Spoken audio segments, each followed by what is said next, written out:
오늘 성경의 본문 말씀은 다윗의 시입니다. 시편 138편입니다. 그럼 먼저 137편은 어떤 시인가? 때는 137편의 시는 때는 유대나라 이스라엘 백성들이 바벨론 느부갓네살 왕한테 패망해가지고 모두가 다 잡혀가버리면 똑똑한 사람쯤 전부 다 바벨론으로 잡혀가버리고 맙니다. 포로가 돼버렸지요.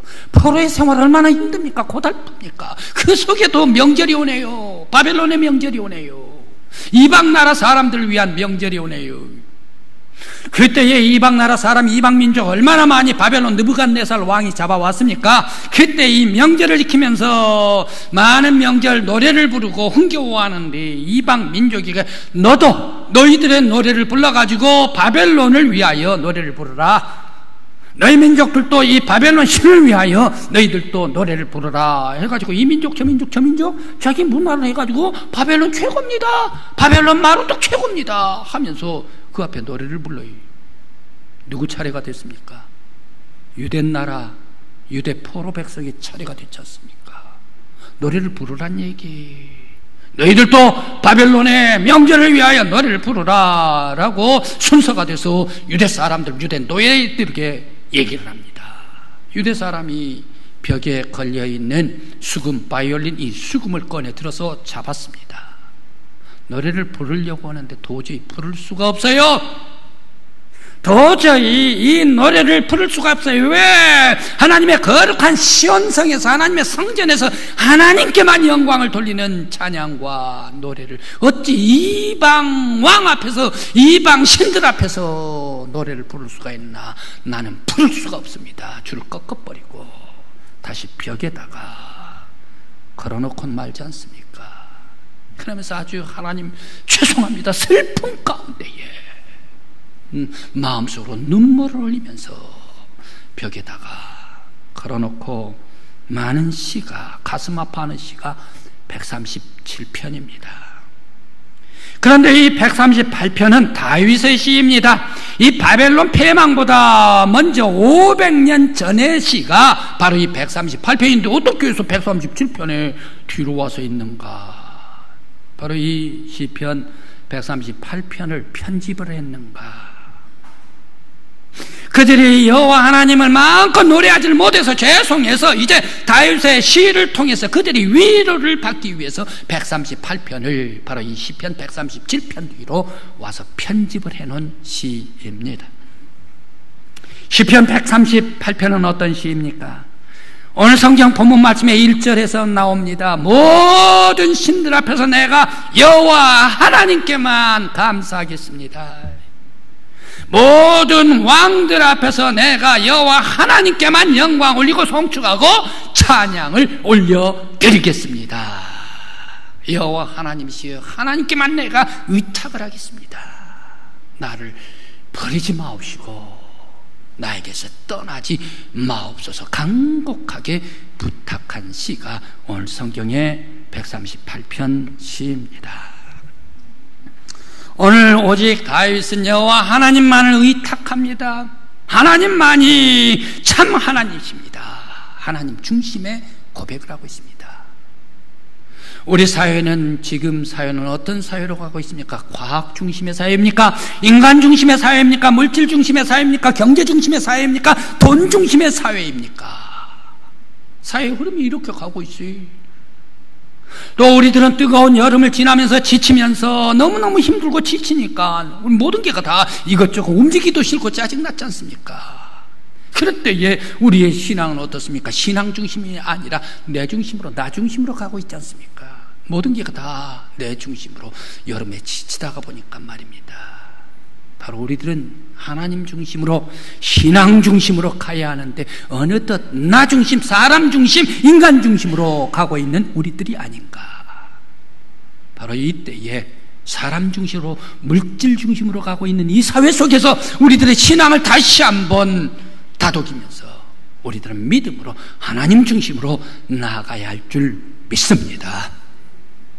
그럼 오늘 성경 말씀에서 왜 다윗은 성전을 향하여, 하나님을 향하여 예배를 드리며 성실한 인자하심과 하나님의 성실하심을 향하여 하나님께 감사하고 있는가?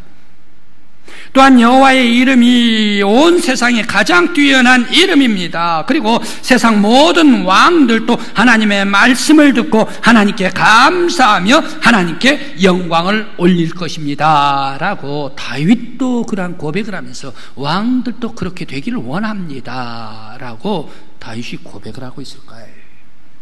오늘 이 본문 말씀을 읽어보면, 평범하게 읽어보면 그냥 쑥 쉬다 하고 지나가 버리면 됩니다. 그러나 이 시를 깊이 들어가서 은혜로, 역사로, 다윗의 경험으로, 체험으로, 환난 속에서 입체적인 그런 말씀을 재구성해 볼 때에 다윗의 놀라운 신앙의 고백입니다. 세상에 많은 그러한 사람들, 원수들이 애워싼다 하더라도 나는 오직 그들 앞에서 하나님만 찬양하고 영광 올리겠습니다. 비록 원수들이 나를 많이 옥죄어 나를 노리고 죽인다 하더라도 나는 오직 여호와 하나님만 송축하고 영광을 돌려드리겠습니다. 나의 삶은 오직 하나님이십니다. 하나님께만 의탁을 하고 있습니다. 또 다윗은 8절 말씀에서 자신이 환난을 당해도, 적들에게 우겨싸움을 당해도, 고통을 당해도, 그리고 자기가 죽음의 골짜기까지 내려간다 하더라도 하나님만을 나는 의지하겠습니다. 하나님이시여 나를 떠나지 마옵시고 나를 버리지 마옵시고 나와 함께하여 주시옵소서 라고 왜 이렇게 다윗이 고백을 하고 있을까 생각을 해봅니다.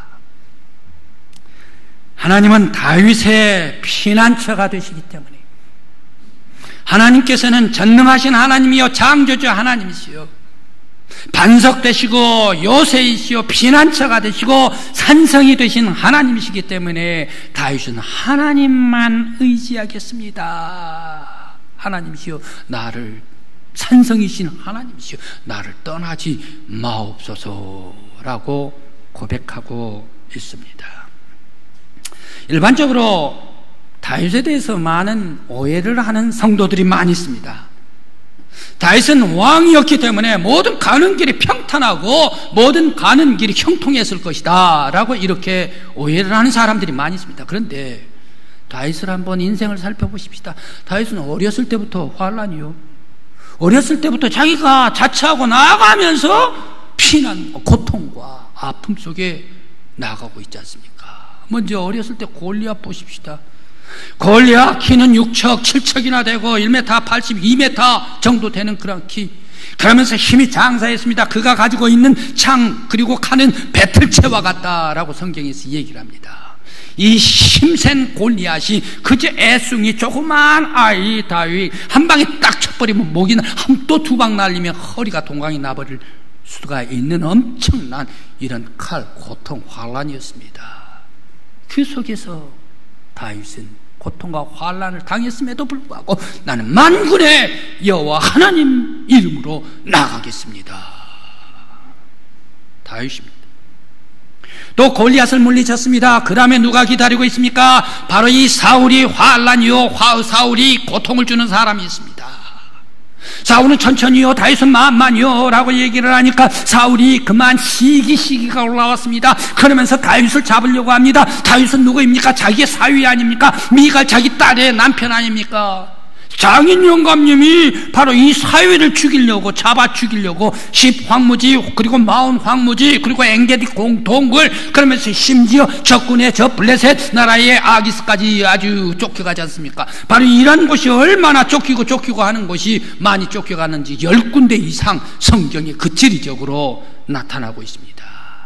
그런데 쫓아가는 사울 임금, 쫓겨가는 다윗, 누가 더욱더 셌을까? 다윗은 수많은 위기, 환난, 죽음의 골짜기 속에서도 시편 23편에 내가 사망의 음침한 골짜기에 다닐지라도 주의 지팡이와 주의 막대기가 나를 안위하시나이다. 오직 하나님만이 나의 힘입니다. 하나님께 의탁했던 다윗이었습니다. 왜 이렇게 하나님만 의탁했던 다윗이었는가? 하나님께서 다윗의 모든 것을 알고 계신 하나님이시기 때문에, 오늘 성경 시편 오늘 6절 말씀에 말씀을 주시고 있습니다. 다윗의 모든 것을 알고 계신다. 높이 계셔도 알고 낮게 멀리 계셔도 알고 계시고 다 알고 계시는 하나님이시다. 우상은 하나님 같지가 않습니다. 인격이 없습니다. 죽어있는 것, 사람이 만들어 놓은 것. 그렇기 때문에 우상은 사람을 알지도 못하고 다윗 알지도 못합니다. 인생이 아닙니다. 인격이 아닙니다. 그런데 하나님께서는 높이 계셔도 알고 멀리 계셔도 알고 불꽃과 같은 눈으로 우리의 머리까지 세심받으시는 모든 인생을 알고 계신 하나님, 세심받으시는 하나님이시다. 우리들이 말하지 아니하는 것도 알고 말할 것도 알고 우리들이 생각하는 것도 알고 안고 일어서는 것도 알고 우리의 사고도 알고 우리 해야 할 것도 알고 다 알고 계시는 하나님이십니다. 이 하나님 앞에 우리의 모든 중심까지 다 주님 앞에 내어놓고 주님 앞에 나아가는 여러분들이 되시기를 간절히 기원합니다. 하나님 앞에 숨길 게가 없어요. 하나님 우리의 허세도 잘 알으셔. 제 거칠해하고 있구만 하는 것도 알아. 너는 너대로 살아. 너는 너대로 살아. 왜 그렇게 너가 아닌 너의 삶을 살고 있는 거야? 오버하는 거야. 다 알고 계시는 하나님이시란 얘기. 우리의 생각도 다 알고 계시는, 숨겨놓은 것도 다 알고 계시는 하나님. 예수님은 바로 이것은 모르실 거야. 이건 나만의 방이기 때문에 아무도 내 방에 올 수 없어. 누구도 들어본 적이 없어. 예수님은 아마 이것은 모르실걸? 숨겨놓는다는 얘기. 그런데 예수님께서는 영적인 눈, 영적인 창을 가지고서 우리의 폐부까지 숨겨놓은 것까지, 감춰놓은 것까지 다 알고 계시고, 자, 이것은 나의 감춰놓은 것입니다. 내가 감추니까 이 감춘 것도 다 알지를 못할 것입니다. 이것까지 알고 계시는 바로 우리 주님이신 줄 믿습니다. 성도 여러분, 우리 감출 것이 없어요. 나의 중심 다, 나의 숨겨놓은 것까지 다 내려놓고 꺼내놓고 주님 앞에 맡기십시다. 내가 어려움이 있습니까? 눈물이 있습니까? 한숨이 있습니까? 고통이 있습니까? 아픔이 있습니까? 질고가 있습니까? 환난이 있습니까?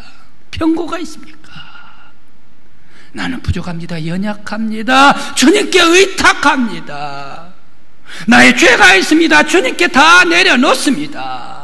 주님 앞에 회개할 때에 주님께서 모든 것을 다 받아주시고 깨끗이 씻어주고 맑고 깨끗한 그 영혼 속에 하나님의 은혜로 채워주실 줄 믿습니다. 성도 여러분, 우리의 모든 환난, 고통, 아픔 다 꺼내놓고 주님만 의지할 때에 하나님께서 채우신 생수로 충만한 영혼, 저와 여러분들이 우리 교회가 되시기를 간절히 기원합니다.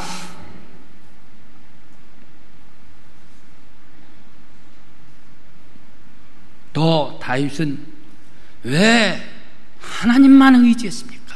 하나님께만 찬양하고 하나님께만 노래하고 하나님께만 영광 돌리고 하나님께만 의탁했습니까? 하나님께서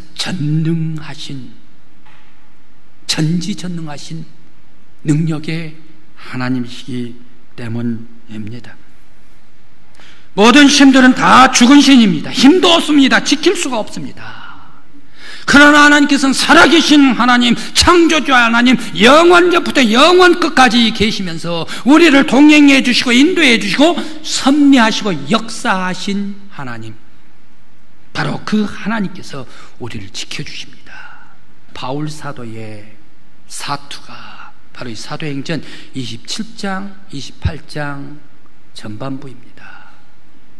사도 바울이 상소를 했습니다. 가이사 황제에게 재판을 받기 위해서 상소를 했습니다. 이제 출발합니다. 배가 가이사라에서 출발해가지고 아들의 무테노, 이 배가 저 터키 남쪽에 디노에서 거기 갔습니다. 디노 너무 작은 배였기 때문에 큰 배로 로마까지 가려면 큰 배로 갈아탑니다. 겨울에 갑시다, 로마까지 갑시다. 안 된다. 겨울에 이 바람에 도저히 갈 수가 없습니다. 그러니까 이 크레타 섬에 우리가 겨울을 넘겨야 합니다.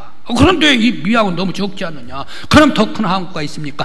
베닉스가 있습니다. 그러면 이 미항이 너무 적으니까 베닉스로 가자 해서 베닉스로 가서 겨울을 나기 위해서 출항했습니다.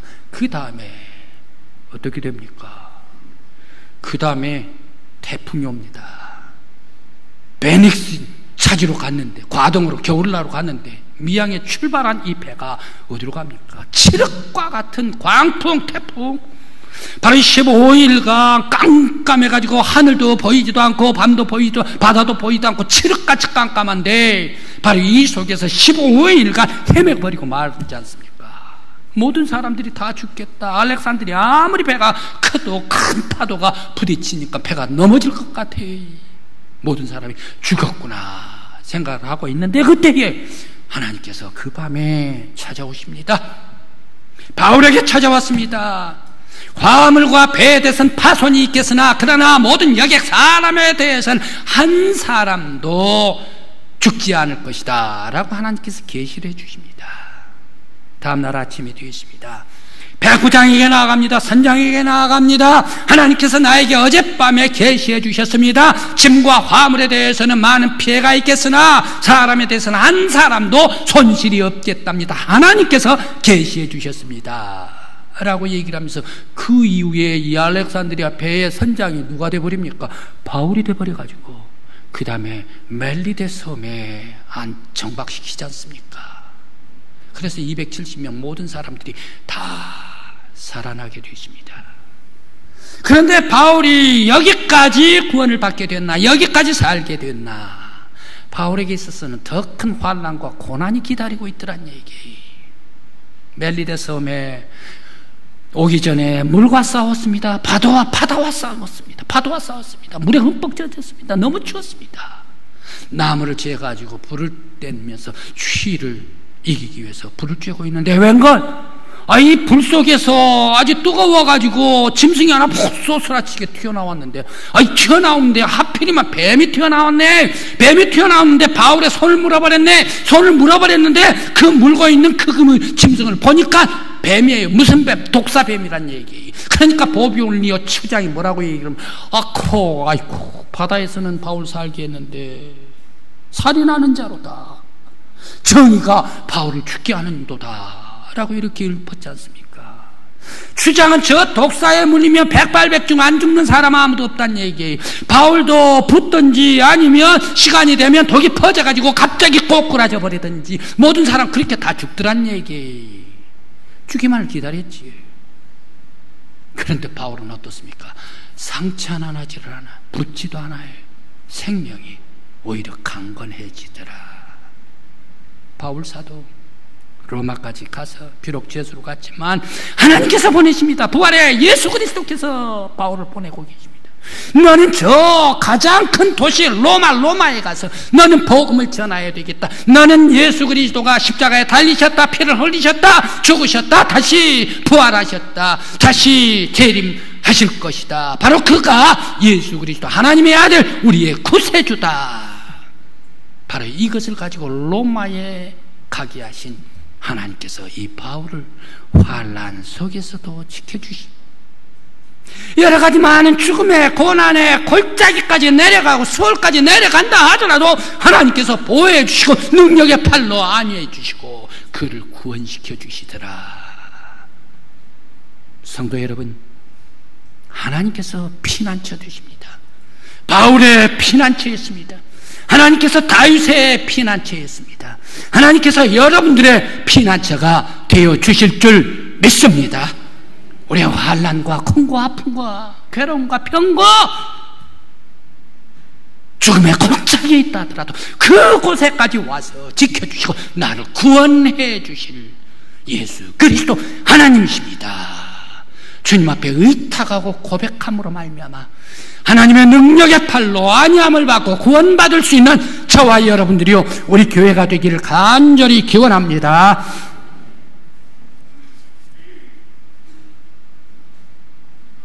소경 바디메오가 누가복음에 나옵니다.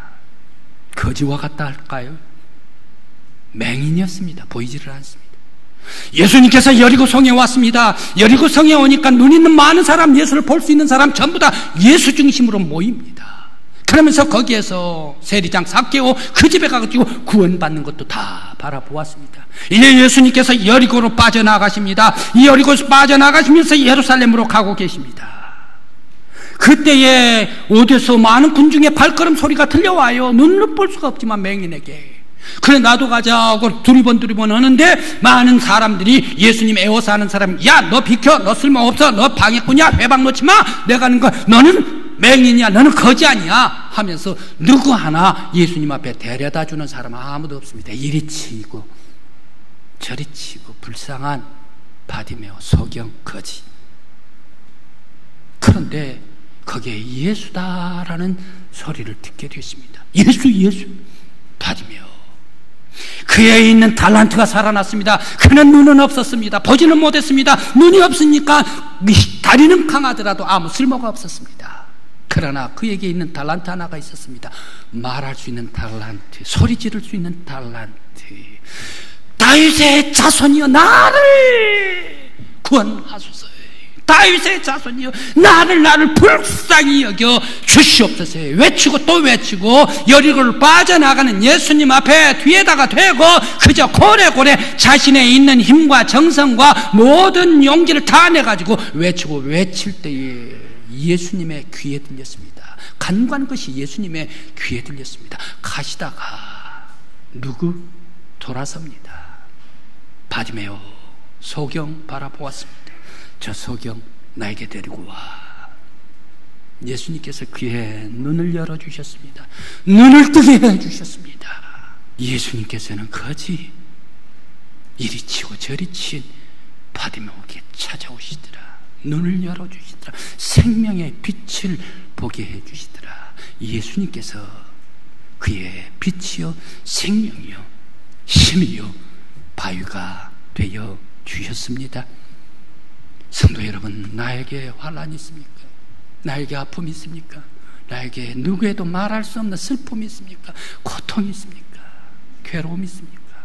병고가 있습니까? 아픔이 있습니까?